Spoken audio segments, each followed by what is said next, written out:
Hey, this is another rookie tutorial, and it is in response to a series of questions that I was emailed by Ewan from Scotland. And the series of questions was really about some of the things that I've said on video here, um, how I have maybe alluded to the fact that some metas use outflanking in a different way than I would do it, and so he sent me this series of questions, basically saying you're not using outflank, whatever, and well, I almost never outflank. Anyways, let's go and see. So this is the rookie tutorial about outflanking, and it's mainly based around Ewan's three questions here. It's a three-part question. The main question is, I meant to ask, can I gather from your videos that you think outflanking is not advisable? And he elaborates by saying, I love your analysis of the Spanish-German players who you view as more frequently playing outflanking, as well as full-strength squads. Do I have that right? Yes, you do. They will outflank more often than I would. I'll get back to it. Also, if you start with transport infantry on the board, how do you deploy them? Is there not a danger of random HE and pins upsetting the best of later plans? Always. The enemy always messes with your plans, don't they? But I will try and answer these questions here. So, for me, the advantages of outflanking are these. The first one, and maybe the best one, is psychological, because it puts pressure on your enemy in the starting phases of the game. The enemy suddenly has to take into consideration that his flanks might not be safe, and he doesn't really know which flank it is that's going to be unsafe. Maybe it's even both flanks. So that will mean that he starts changing his plan for his deployment sometimes, which is always good. And that psychological factor can make him change plans. And if you go and watch my video on how to get better at bull dashing, one of the things that I state is that if you start changing your plan, you will lose games. So that is a psychological bit of gamesmanship that actually can win you games. So that's a huge advantage. It also means that you have some board control because you can now deploy your troops, um, progressing over time, right, all the way down to the enemy's back lines. So that is a lot of ball control, and coming on from those flanks will give you, especially if you're in a transport, will give you some range into the board, into areas that you couldn't normally control. So that is always also good. It also means that if you are being attacked on one flank, you can sometimes get lucky if your outflankers is coming from that flank, and you can sort of flank the attackers and stop the attack in its tracks. I've had this happen to me multiple times, and it sucks when it happens. When you're attacking a flank and suddenly outflankers pop up, and oh well, okay, then my attackers are going to get shot. But that is more situational, and you can't always rely on it, right? Because you're going to have chosen the right flank that the enemy is going to attack on. There's also the fact that you can get into the enemy's backlines, which is really strong, especially maybe against certain types of army builds, like gunline armies or armies that split up into two parts, a backline holder and a push element. If that backline holder is left alone, your outflankers can really mess them up. And then finally, it does give you some order dice that you can discard at the start of your turn if you don't want to go early in your turn. And many players don't. I quite often see that gamesmanship where you sort of you pull the first dice and you put it on your reserves, put it on your outflankers. Just throw them away, waiting for the enemy to do something so that you can punish him for his mistakes, right? And having outflankers does give you order dice that enable you to do that. Um, Typically, you see outflanking done with either full strength units, as the Spanish and Germans taught me to do that, with flamers in transports, or with something that can score points in transports. That's what you see. You don't normally see a team go into outflank on its own, or a cavalry unit, or a tank. Although it can happen, but it's not that usual. The disadvantages. Um, for me, there are 4 disadvantages. You have your points off the board for maybe half the game. Turn 3, maybe 4, you come on, and that's an investment, right?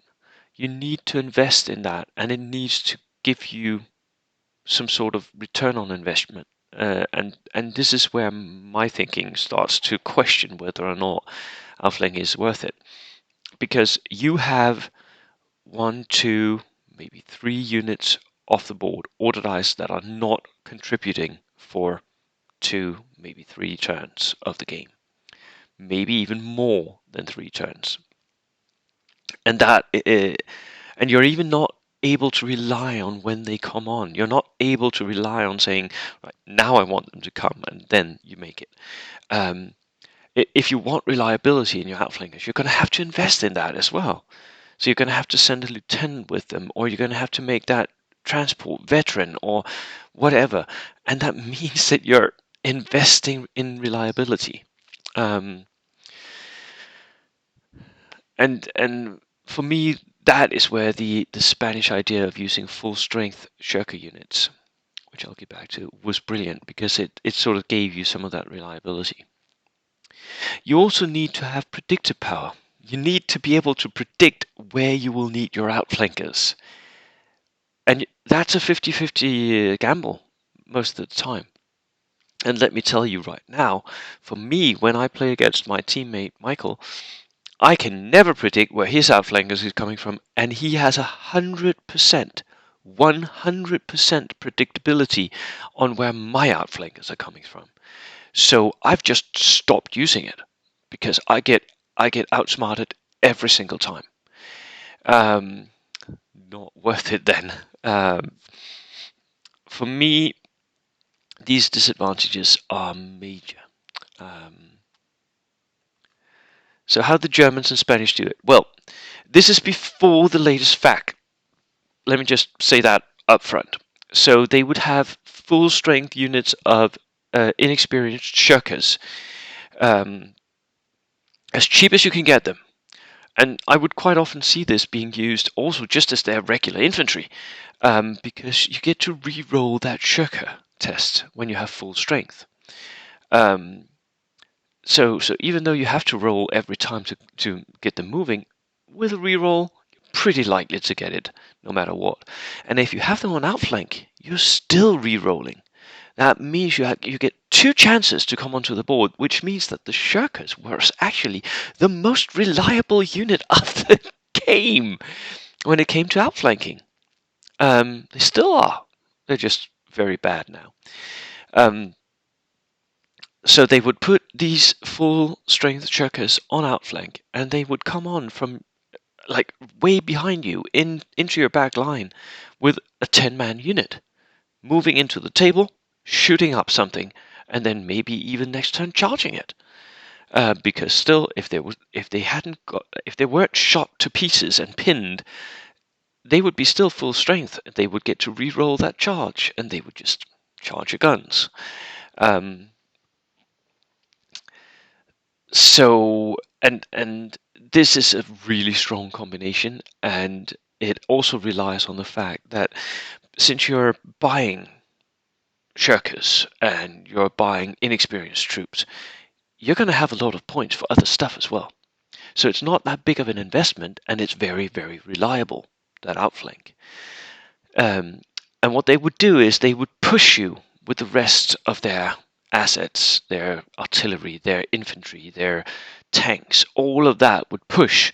And then at the right moment, when you were overwhelmed and you sort of forgot about the outflankers, then the outflank would come. And it would always be a bad time for me. Anyway, so so that is how the Spanish and Germans do it. Do they always do it? No, because those full-strength shirkers are just as usable on the table as off it. But I would see them use it quite often, and it's a very strong and very reliable combo. However, it's not a flamethrower in a Jeep, right?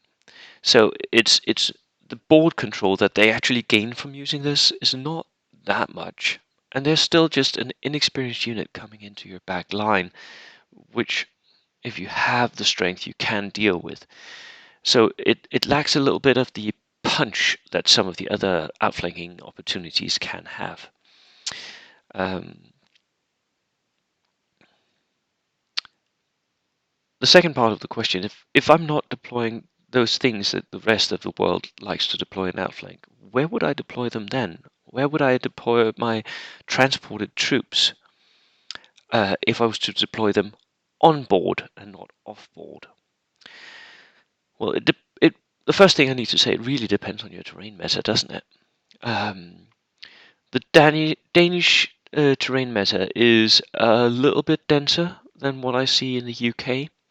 So we have more terrain on the board, which means it's maybe easier to find line of sight blockers, which is what you'll need. I always deploy my transported troops behind something that blocks line of sight, preferably a forest or a ruin, because then you can't get targeted by multi-launchers anyway. And before I look for that, I am looking for where do I want it to go. If it is a flamer in a jeep, I want it to be somewhere near to where I think the enemy might push, or where I want to control the board. So maybe centrally on the table, because then I have a range that is 24 inches around that center that I can control with that jeep and flamethrower. And the enemy doesn't want to come within those 24 inches. 24 inches is a lot of the central table. 24 inches to each side. That's 48 inches of table. That's a lot. Because you can move out 12 inches with the Jeep, right? Get out 6 inches and then shoot 6 inches with your flamethrower. That's 48 inches of central board that you're locking down, where the enemy will not like to push in, especially if you continually remind him that, oh, I have to remember the flamethrower. Yeah, but it's nothing. You haven't really moved into close to it yet. I'm gonna wait. All right. If you say that a lot, then you're starting psychologically to affect him where he wants to go. He doesn't want to go there. Now you're pushing him out. Lovely. Love that. And if I have an infantry and a transport and I wanted to push it up to an objective, then I will identify the objective, make sure that I am 24 inches from that objective ish, so that when I move out, I can move my transport 12 inches if it's a truck, get out and run the last 12 inches and be on the objective. So in one move, I can be on the objective. And I'm just looking for line of sight blockers that fulfill those demands, basically. Of course, sometimes you have to react to what the enemy is doing. Sometimes they do something nasty, right? They put a autocannon on ambush right in the lane that you want to approach. Then you're going to have to adapt a bit. If you have multiple units that you would normally outflank with in transport, multiple units being transported in multiple transports, I think you should push simultaneously. You should overwhelm the opponent that one turn, and you should wait for the right moment. I've made a video about how to play assault transports. Go and look in the tutorials playlist. and that explains sort of what I'm looking for. With me, the right moment is just when the my artillery bombardment, my free British artillery bombardment lands on his artillery. That is when I push. Um, so so I set it up. I set up that moment and wait for the moment when his artillery, his ambushes are pinned down, or where I have the first ordered eyes. I'm ahead on ordered eyes, and then I push. Um, so the assets that you could use normally to outflank, to gain that board control, to gain that psychological advantage, you can gain the exact same things having them on the board. You gain a counter push unit that is really strong most of the time if it's an AT unit or a flamethrower and a jeep, or even if it's just a regular unit of infantry. They may be inexperienced shirkers like the Spanish do. Um, on the board, that also has an effect. So that that unit of shirkers could be on ambush in your own back line, securing your flanks against the outflank, right? Um, so, for me, conclusion: is it worth it? Well, no, it's not. Um, I would rather have dependable assets on the table working from the start than having them in outflank where I'm betting on whether or not I pick the right flank, whether or not the enemy does what I want them to do, um, allows me to push in and don't go on ambush so that I'm driving right into an ambush. So is it worth it? No. Have I seen it been worth it? Oh, yes. I'm going to give you a little war story. I was at the Scottish Nationals last year, and I played against Andrew McKay, who became the Scottish national champion that year. He still is the champion. And um, Andrew beat me. And he did this by outflanking. And I knew where he was going to outflank.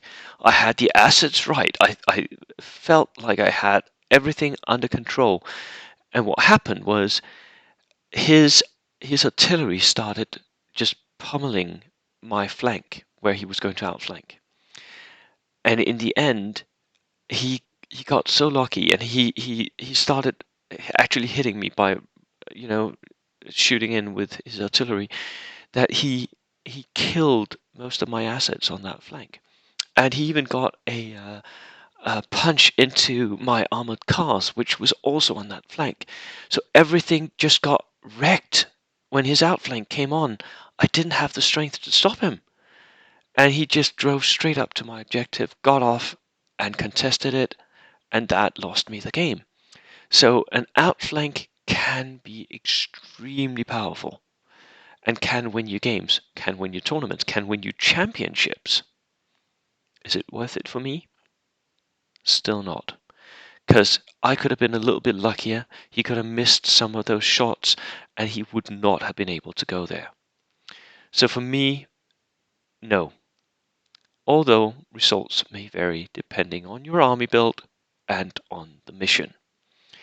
So, yeah, it was a definite maybe no for me. That was it. Cheers.